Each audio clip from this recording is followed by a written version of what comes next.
Greetings, YouTube. Today I want to delve into the subject, a couple subjects that are very near and dear to my heart. One of them is dark energy bearers. Yes, you heard me. We're going to dive into the realms of the subconscious, the void, the moon, the lunar. I'm going to be doing a series of videos on this over the next few weeks as we are now moving in to the season of darkness on the wheel of the year. It's a season where the light is waning on Earth and that the darker energies are more, I don't want to say are more in control, but are more in charge because of the time of year it is and these powerful energy currents. I want to put out there that there's nothing to fear with what we're talking about here. No, I didn't mean for that to rhyme. Let me state, it's nothing to talk about here. Although I find in the absence on a lot of media sources, they don't talk about this. Somehow it's taboo. We're not supposed to talk about it. The reason I'm talking about it is there's a lot of us that are incarnated here that hold both the solar energies in one hand and the lunar dark energies in the other. We fuse them together or merge them together and walk down the center.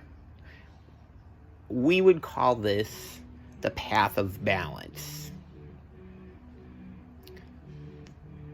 You may say, Jedi lore would say that it is the path of the gray, being in a state of balance in between both energies. You don't favor one over the other. You use them equally. And in that fusing, merging together, you will get a balanced state. Out of fusing those two energies together, you will get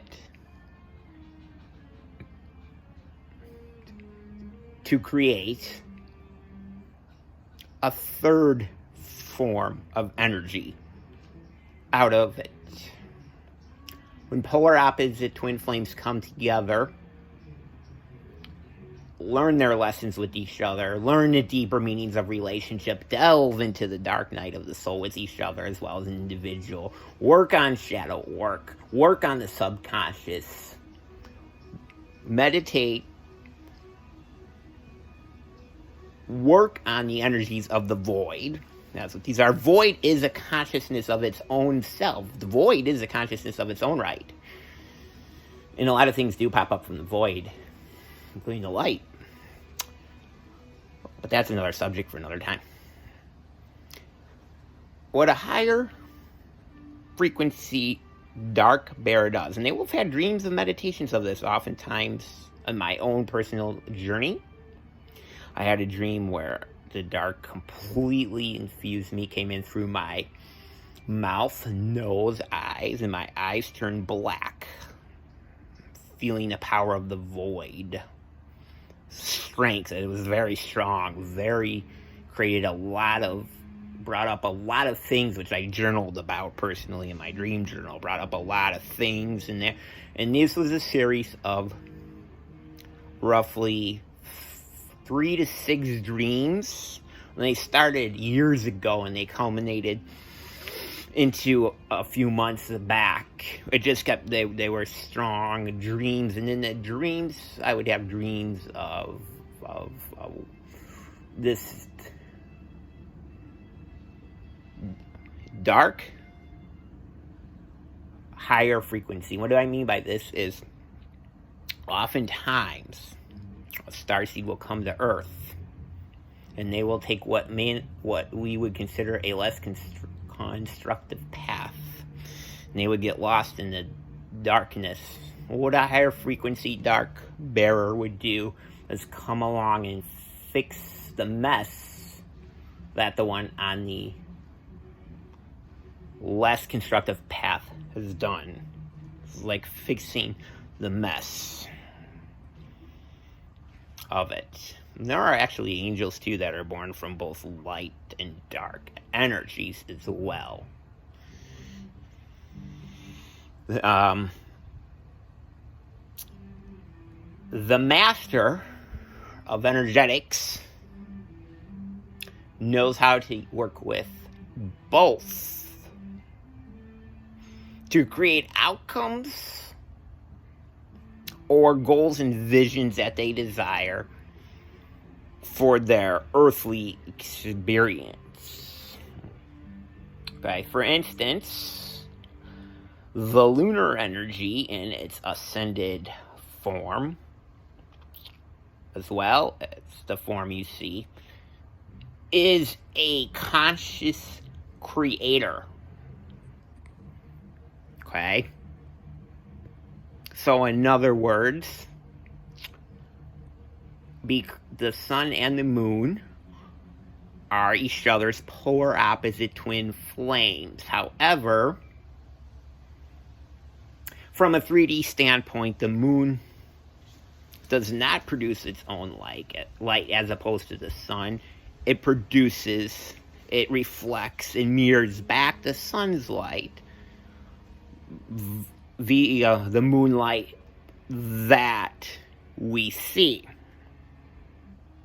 However,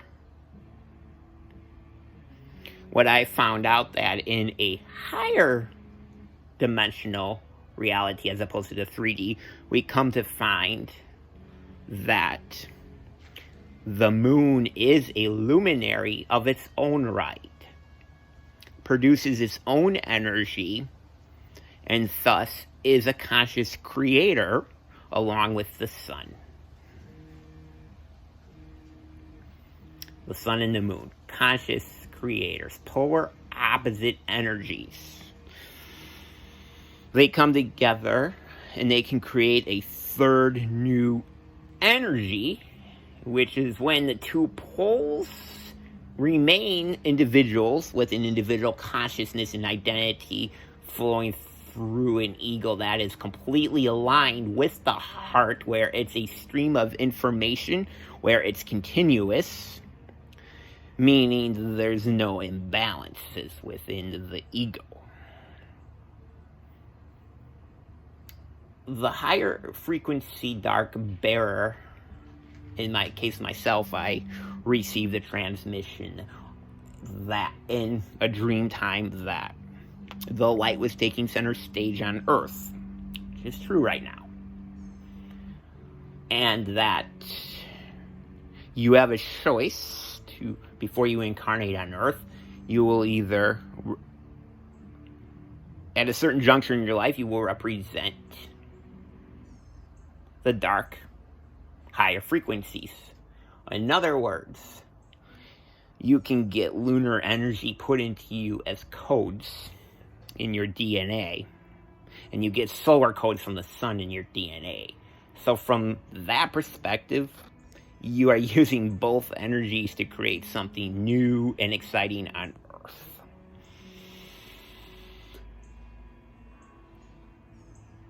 I was communicated that, so I chose to represent higher frequency dark bearers. And how does this make sense relative to the astrology chart? It makes sense because with the astrology chart, a lot of high frequency or the dark energetic constructs that are using void energy for the grounding and then the light energy for upliftment. We have a tendency to lose ourselves, as this has been my experience, choosing one over the other. However, all is relative, meaning that if you feel more comfortable with using light or dark over one another, then of course that's your journey, that's your experience. There are no judgments with that experience because we all choose our own individuated experiences that come to Earth. But I was representing the dark. And with that, you get certain dark energetic attributes like being able to not be detected by corrupted forces, necessarily not be detected by power brokers. Yeah, we use the word power brokers. Not be detected. However, stronger the light, stronger the dark. If you're balanced in using both, one still must be careful when traversing the dark energies and do so with a pure-hearted intent to particularly charge the energy that you are working with your intent of what you're going to use it for. Always important to do that. There isn't a lot of support for the dark energetic workers, and from an earthly standpoint, if you look it up, there isn't a whole lot of support like there is. You will see a lot of support for more support on the other spectrum, which is fine. Well, that's why I'm here to communicate this spectrum to you. This is an introduction to it, but again, a lot of the dark energetic bearers will be born in the winter months. I personally was born in the darkest month of the year, which is February, through the light of Polaris, which is the North Star. That's the guiding star. Star energies, stellar frequencies can be seen at night. So there's definitely good things to contrast. It's not all negative in origin. Generally, you will have other insights and glimpses into it. I had an energetic support on Earth that was helping me through this process a handful of years ago. Next up, I feel inclined to share with you information on the diamond crystalline structure of the moon. Yes, the diamond crystalline structure and how the moon is a conscious creator. So for those of you that like bathing in the lunarian energies, I feel you will resonate with the upcoming video. The moon is also associated with silver, or the silver ray. On the silver ray, there are beings that live within the silver ray, that work with the silver ray.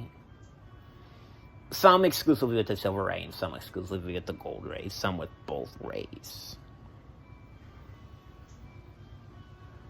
So, until then, take it easy. We send you all much love. Bye for now.